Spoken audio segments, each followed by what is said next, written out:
예, 안녕하세요. 저는 코그넥스 딥러닝랩 코리아에서 머신러닝 연구하고 있는 이호성이라고 합니다. 오늘 소개해드릴 논문은 픽스매치라는 논문으로 세미 슈퍼바이즈드 러닝을 다룬 구글 리서치의 논문입니다. 우선 오늘 발표의 목차는 이 논문에서 하고 있는 흐름 그대로 똑같이 설명을 드릴 예정입니다. 일단 많은 수의 데이터셋을 이용해서 학습을 시키면 높은 정확도를 달성할 수 있다는 것은 굉장히 잘 알려진 사실인데, 많은 수의 데이터셋을 취득하는 게 굉장히 비싼 과정이고, 특히나 뭐 예를 들어서 의료 이미지나 제조업 이미지에서 뭐 병변을 찾는다든지 제조업 이미지에서 결함을 찾는다든지 하는 경우에는 그냥 일반인이 레이블링 하기에 굉장히 난이도가 높아가지고, 뭐 의료 영상 같은 경우에는 좀 숙달된 전문의들이 레이블링 해야 되기도 하고, 이런 제조업 이미지 같은 경우는 좀 경력이 오래 있는 검사관들이 직접 하나하나 보면서 레이블링을 해야 되기 때문에, 이런 경우에는 특히 어노테이션 코스트가 굉장히 비싸게 들 수가 있습니다.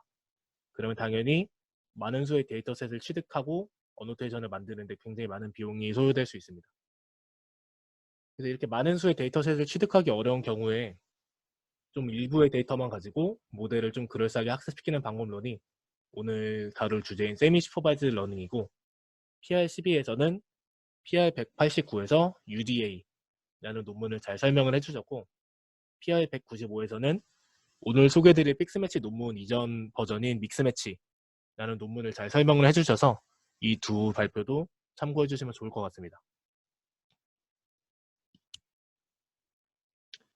우선 세미 슈퍼바이즈 러닝을 딥러닝에 적용한 최초의 사례는 이 아래에 있는 수도 레이블이란 논문이고, 이 논문은 2014년 ICML 워크숍에 발표된 논문인데, 굉장히 제목에서 알 수 있듯이 심플하지만 효과적인 방법론을 제시하였고, 그 방법론의 이름은 수도 레이블, 뭐 다른 말로는 셀프 트레이닝이라는 방식으로 연구가 되고 있는데, 그냥 간단하게 설명을 드리면 일부의 레이블드 이미지로 학습을 시킨 다음에 언레이블드 이미지를 인퍼런스를 시켜가지고 이 아웃풋의 소프트맥스를 취했을 때 그 맥시멈 소프트맥스 프로버빌리티가 일정 스레시홀드 이상을 넘으면 원활 인코딩을 시켜서 다음 라운드에 수도 레이블로 사용을 하는 그런 단순한 방법론을 제시를 하였고요.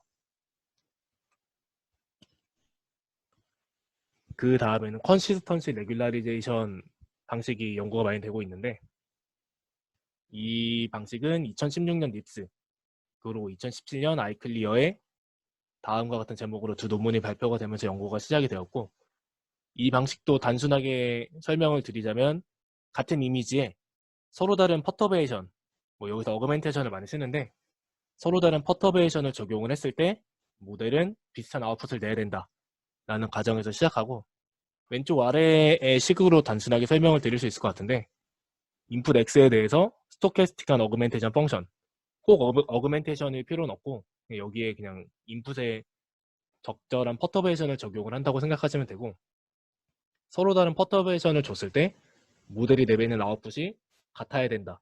그래서 그 두 아웃풋의 차이를 미니마이즈 하도록 학습을 시키는 방법을 의미합니다. 그래서 이런 방식에서 나아가서 좀 어드버서리얼한 트랜스포메이션을 적용을 한 뭐 연구도 있었고, 뭐 시간축으로 과거 모델들의 아웃풋을 좀 다 합쳐가지고 하는 뭐 앙상블링을 하는 그런 뭐 템포럴 앙상블링을 쓰는 방식도 있었고, 두 아웃풋의 차이를 스퀘어드 L2로스 대신에 크로스 엔트로피 로스를 사용하려는 시도도 있었고, 이 어그멘테이션 펑션에 좀 뭐 약하고 강한 애들을 섞어서 쓰는 이런저런 시도들로 후속 연구들이 진행이 되었습니다.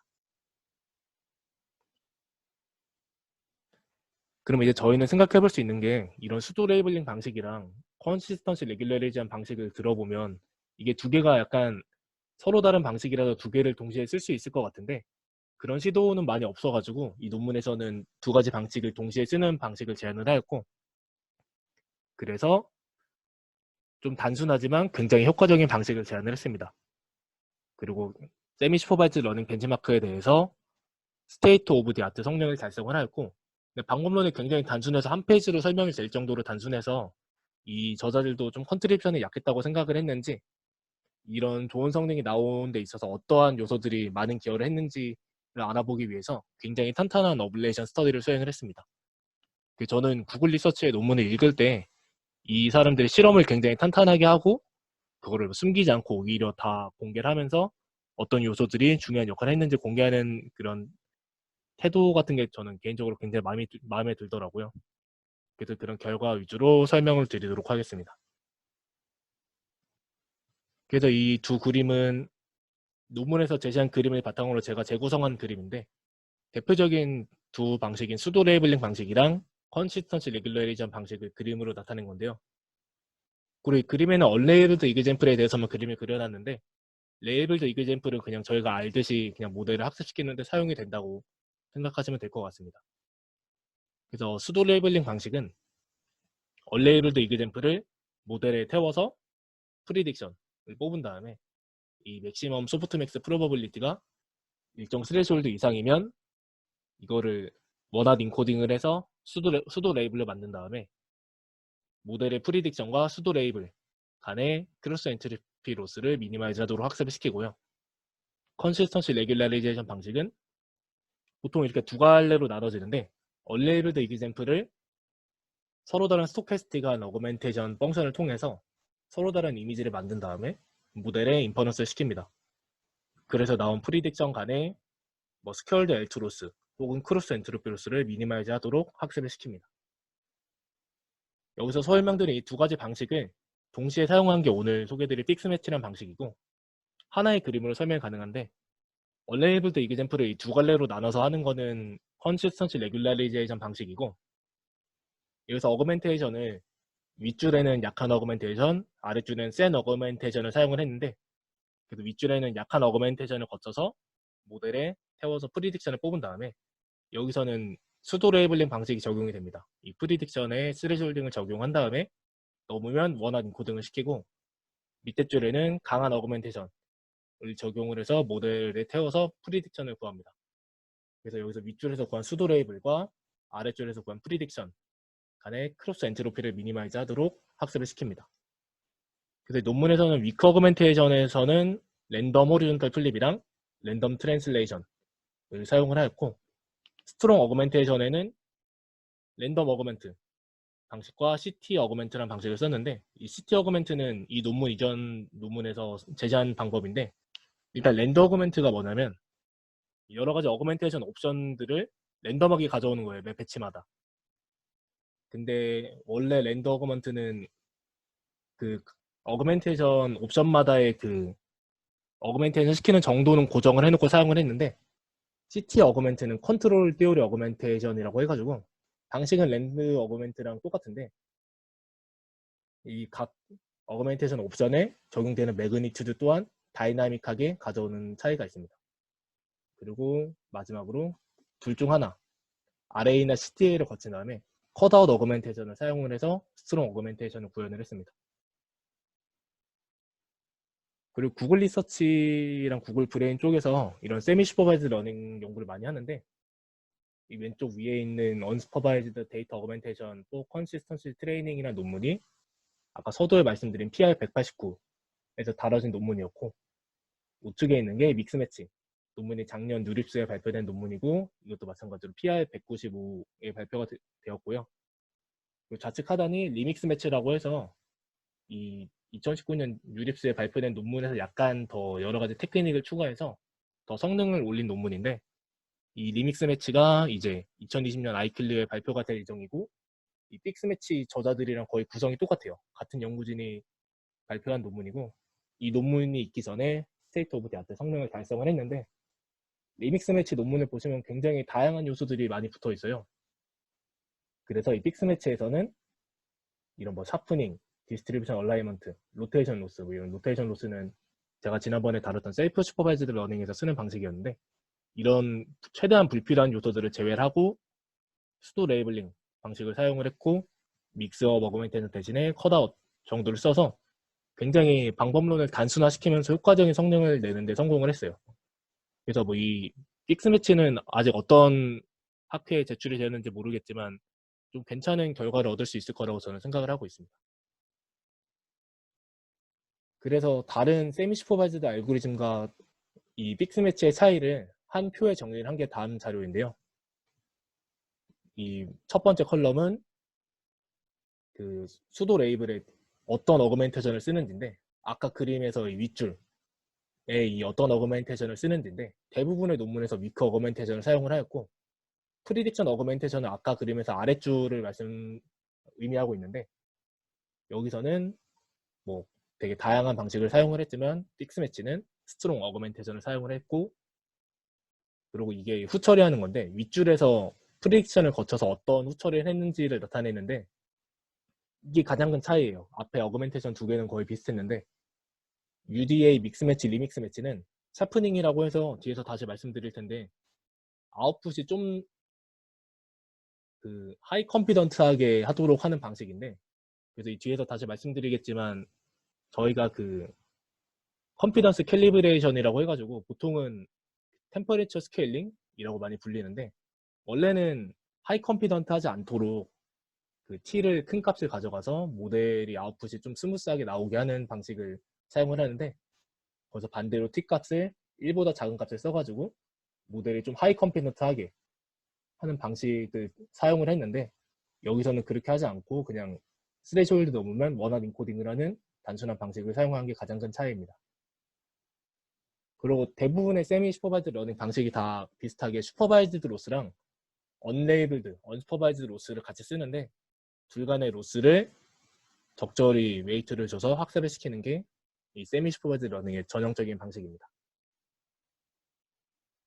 그래서 이 논문도 원래 실험하던 세미 슈퍼바이즈드 러닝 이미지 클래시피케이션 벤치마크에 대해서 실험을 하였고, 총 데이터셋을 4개를 사용을 했는데, 사이파랑 SVHN 데이터셋에 대해서는 와이드 레지넷을 사용을 하였고, STL10에는 이 와이드 레지넷 37-2를 사용을 하였고, 이미지넷에 대해서는 레지넷 50을 실험에 사용을 했습니다. 그리고 이미지넷을 제외하면 되게 작은 크기를 갖는 데이터셋이기 때문에 이런 사이파, SVHN, STL에 대해서는 실험을 통해서 찾은 최적의 하이퍼 파라미터 값들을 그냥 고정을 해서 사용을 했고요. 이미지넷에 대한 실험 세팅은 이 논문의 어펜딕스 C에서 확인할 수 있습니다. 그리고 뭐 세미 슈퍼바이즈 러닝 실험을 할 때 많이 하는 실험이 클래스당 4장, 25장, 400장의 레이블드 이미지를 가지고 실험을 하는 건데, 이거는 원래 앞에 논문들에서 사용을 하던 방식이기 때문에 그대로 사용을 했습니다. 그래서 아래 표는 각 데이터셋마다 논문에서 사용한 하이퍼 파라미터인데, 보시면 이미지넷을 제외하면 거의 그냥 같은 하이퍼 파라미터들을 사용을 했습니다. 그래서 뒤에 나올 것들인데, 이거는 스레시홀딩을 할 때 그 맥시멈 소프트맥스 프로버빌리티에 대한 스레시홀딩을 할 때 사용한 스레시홀드 값이고, 이게 좀 흥미로웠는데 람다 뮤가 얼레이블드 데이터셋에 대한 로스의 상대적인 웨이트인데, 이거를 1로 사용했어요. 이게 뭐냐면 슈퍼바이즈드 로스랑 언슈퍼바이즈드 로스를 같은 비율로 학습을 시키겠다는 건데, 이게 좀 흥미로웠고, 뮤 값은 얼레이블드 데이터셋의 상대적인 비율이에요. 레이블드 데이터셋에 비해서 얼마나 많은 얼레이블드 데이터셋을 사용을 했는지, 그리고 나머지는 배치 사이즈, 이니셜 러닝 레이트, 모멘텀, 그리고 네스트 오브 모멘텀을 썼는지 안 썼는지, 그리고 각 데이터셋마다 서로 다른 웨이트 디케이를 줘서 사용을 했습니다. 사실 서로 다르다기보다는 사이파 100에만 좀 큰 값을 사용을 했어요. 그래서 이 결과는 각 데이터셋에 대한 그 4개, 25개, 400개 세팅에 대해서 에러 레이트를 측정한 건데, 그리고 이 논문이 좋았던 게 앞선 연구들 뭐 수도 레이블, 민티처, 믹스매치, UDA 이런 방식들이 각자의 코드를 짜여져 있었는데, 어떻게 보면 공정한 비교를 하기 위해서는 같은 코드 베이스에서 실험을 하는 게 좀 공정하기도 하잖아요. 그래서 이 논문에서는 이전 방법들을 다 같은 코드 베이스에서 구현을 해서 실험을 하였고, 그래서 뭐 민티처 뭐 이런 경우에는 원래 논문에서 제시하고 있는 성능보다 자기들이 재현한 성능이 더 좋긴 했어요. 근데 그런 더 좋았던 성능을 테이블에 제시를 하고 있습니다. 그래서 이 점이 좀 마음에 들었고, 그래서 실험 결과 픽스 매치를 썼을 때 대체로 선행 연구들에 비해서 좋은 정확도를 달성을 하였고, 사이파 100의 이 400 레이블이랑 2500 레이블만 제외하고는 대부분의 데이터셋에서 스테이트 오브 디 아트 성능을 달성을 했고, 이 사이파 100의 결과도 자신들이 냈던 이전 논문인 리믹스 매치가 가장 높은 성능을 냈는데, 그래서 이 사람들이 사이파 100에서는 졌지만 좀 추가 실험을 해본 결과, 아까 그 리믹스 매치에서 세 가지 요소를 뺐다고 말씀을 드렸는데, 그 중에서 디스트리뷰션 얼라이먼트라는 방식을 자기네 픽스 매치에 적용을 하면 이 리믹스 매치의 사이팝의 결과보다 더 높은 정확도를 달성을 할 수 있었다고 합니다.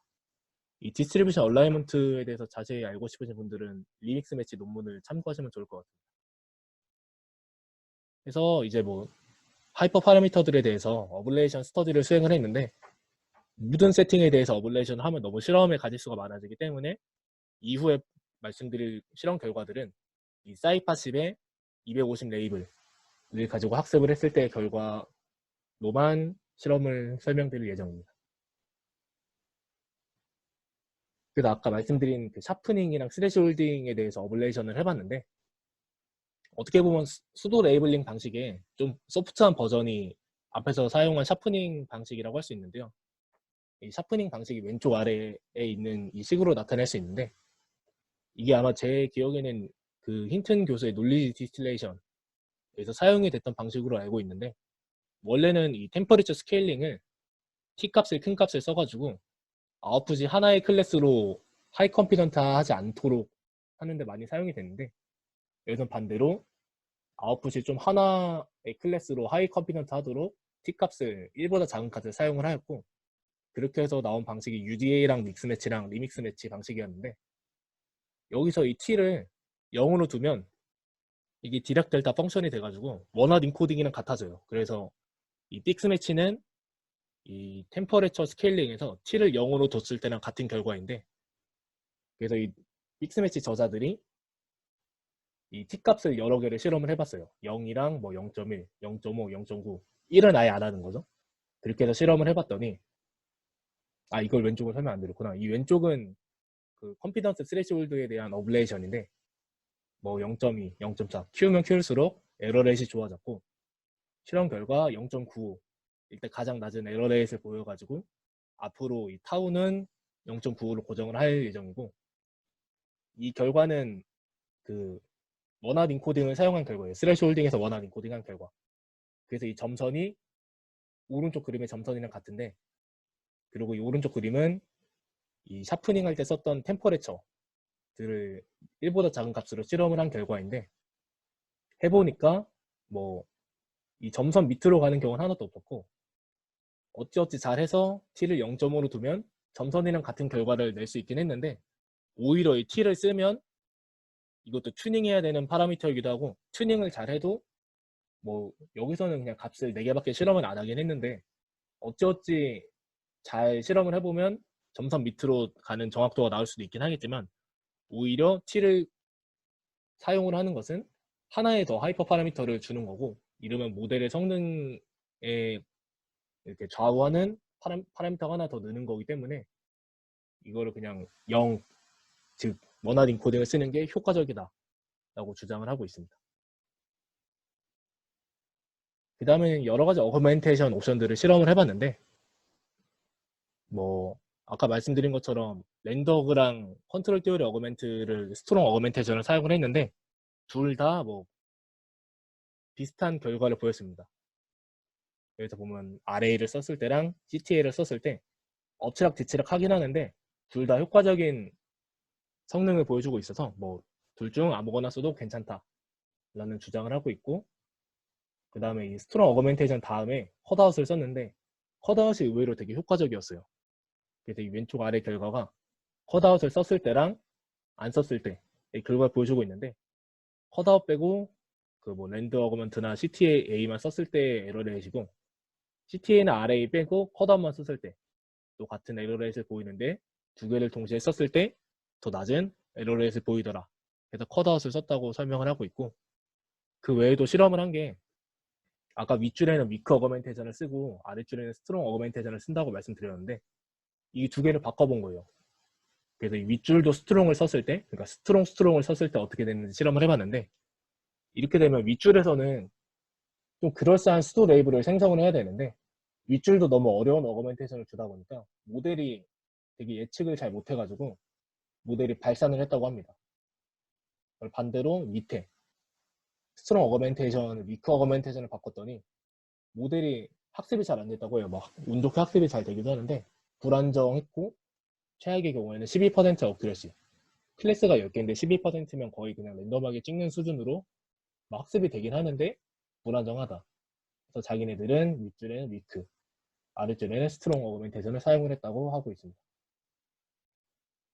그 다음 실험은 레이블드 데이터에 대비해서 언레이블드 데이터를 얼마나 사용했는지에 대해서 어블레이션 스터디를 했는데 일단 레이블이 없긴 하지만 아무튼 이미지는 있기 때문에 더 많은 언레이블드 이미지를 사용하면 할수록 에러 레이시 감소하는 경향을 보였고 근데 그것도 이 U가 7, 8 이 정도가 넘어가면 거의 세츄레이션 되는 결과를 보였다고 합니다.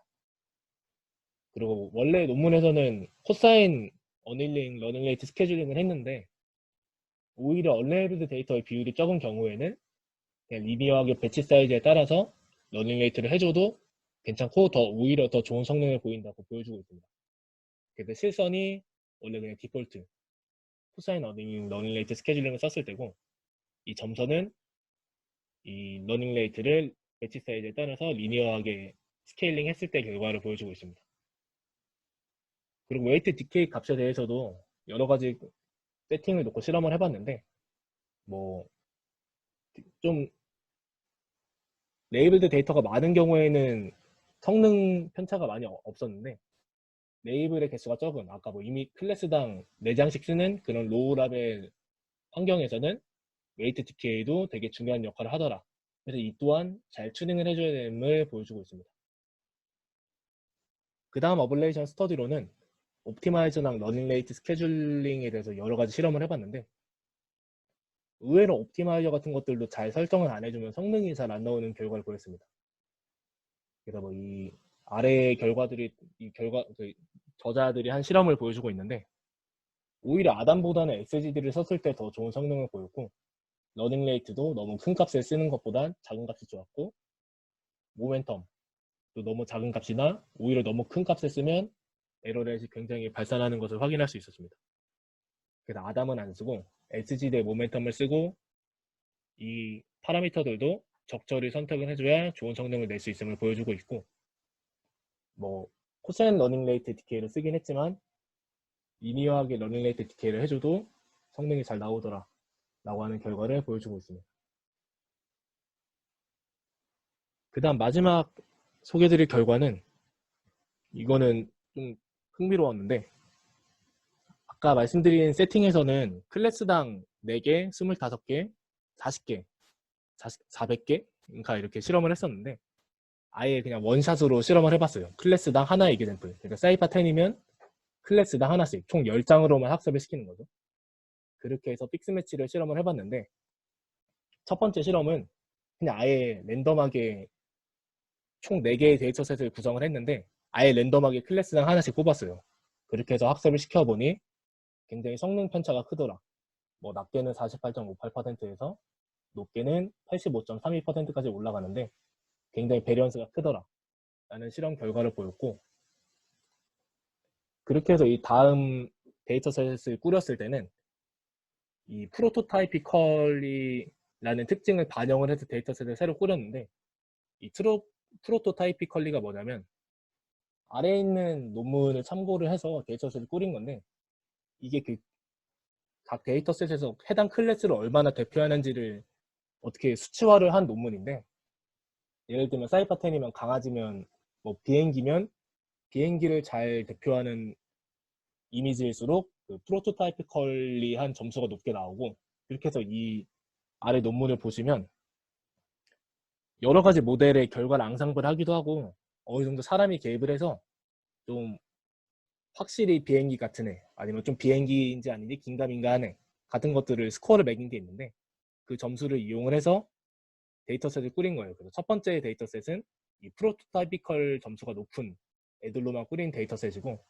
뭐 마지막 데이터셋은 이 점수가 낮은 애들로만 꾸린 데이터셋인데 그래서 이 그림을 보면 윗줄로 갈수록 누가 봐도 새, 누가 봐도 고양이 이런 프로토타이피컬 점수가 높은 애들로만 10장을 꾸린 데이터셋이 윗줄이고 아랫줄은 좀 되게 애매한 새라고 되어 있긴 하지만 사람도 헷갈릴 법한 그런 데이터셋 10장을 학습을 시켰는데 그 결과 이 프로토타이피컬 점수가 높은 데이터셋을 사용할수록 높은 테스트 액큐리시를 보였고 이게 오른쪽으로 갈수록 프로토타이피컬이 떨어지는 건데 떨어지면 떨어질수록 정확도도 떨어지더라 하는 뭐 이 픽스매치랑은 관련 없는 거긴 한데 그냥 흥미로운 실험을 한번 해보기도 했습니다. 그래서 데이터셋을 잘 구축하는 것도 중요함을 시사하고 있고요. 그 다음에 이거는 어펜딕스에 있던 결과를 가져온 건데 슈퍼바이즈드 베이스라인이랑도 비교를 해봤습니다.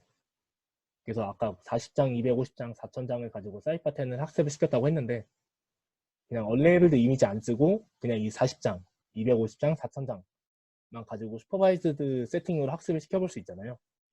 그래서 그 방식이랑 성능을 비교를 했는데 다행히도 이 픽스매치를 썼을 때 큰 폭으로 좋은 성능을 달성을 할 수 있었습니다. 그래서 뭐 또 당연한 얘기인데 클래스당 많은 레이블을 사용할수록 이 슈퍼바이즈드 러닝 방식이랑 픽스매치 성능의 방식의 갭이 줄어들긴 했습니다. 하지만 언레이블드 이미지일지라도 많이 사용하면 많이 사용할수록 좋을 수 있었고 그걸 잘 활용할 수 있는 게 픽스매치다 라는 결과를 제시하고 있습니다. 그다음 이거는 그냥 제가 개인적으로 느꼈던 점인데 여기서 비교를 한 게 슈퍼바이즈드 성능이랑 비교를 했는데 이게 어떻게 보면 로어 바운드잖아요. 픽스매치가 같은 수의 레이블드 이미지를 사용하긴 했지만 더 많은 언레이블드 이미지를 사용하긴 했잖아요. 그래서 그냥 개인적인 호기심인데 예를 들어 뮤를 7을 썼으면 이 픽스매치는 총 40장의 레이블드 이미지랑 280장의 언레이블드 이미지를 가지고 학습을 한 거잖아요. 총 320장을 쓴 거잖아요. 그래서 제가 궁금했던 건 그렇게 되면 이 뮤까지 고려를 해서 예를 들면 40개면 320개, 250개면 2000개의 레이블을 가지고 슈퍼바이즈드로 성능을 뽑아보면 그게 이 픽스매치의 어퍼바운드가 될 거라고 저는 생각을 했고 그래서 이 로어바운드랑 어퍼바운드 성능을 같이 뽑아가지고 이 픽스매치가 어느 정도 위치에 있는지까지 같이 제시를 했으면 더 좋지 않았을까라는 생각을 했습니다. 아무튼 성능이 굉장히 잘 나오긴 해요, 픽스매치가. 그래서 요약을 하자면 최근에 세미 슈퍼바이즈드 러닝이 굉장히 특히 2019년에 많은 연구들이 진행이 됐는데 굉장히 복잡했어요. 그래서 뭐 로스텀도 굉장히 복잡하고 하이퍼 파라미터도 굉장히 많은데 왜 이 값을 썼는지에 대해서는 자세한 설명이 없고 그리고 학습 방법도 굉장히 복잡해가지고 튜닝할 여지가 굉장히 많았는데 믹스매치에서는 최대한 불필요한 요소들을 줄이고 방법론을 단순화시키면서 동시에 스테이트 오브 더 아트 성능을 달성을 하였고 그 다음에 뭐 러닝 레이트, 뭐 옵티마이저 그런 굉장히 다양한 요소들에 대해서 많은 어블레이션 스터디를 통해서 각각에 대해서 성능이 얼마나 떨어지는지를 측정을 해서 보여주고 있습니다. 그래서 오늘 제가 준비한 자료는 여기까지인데 혹시 질문 있으시면 질문해 주시면 감사드리겠습니다.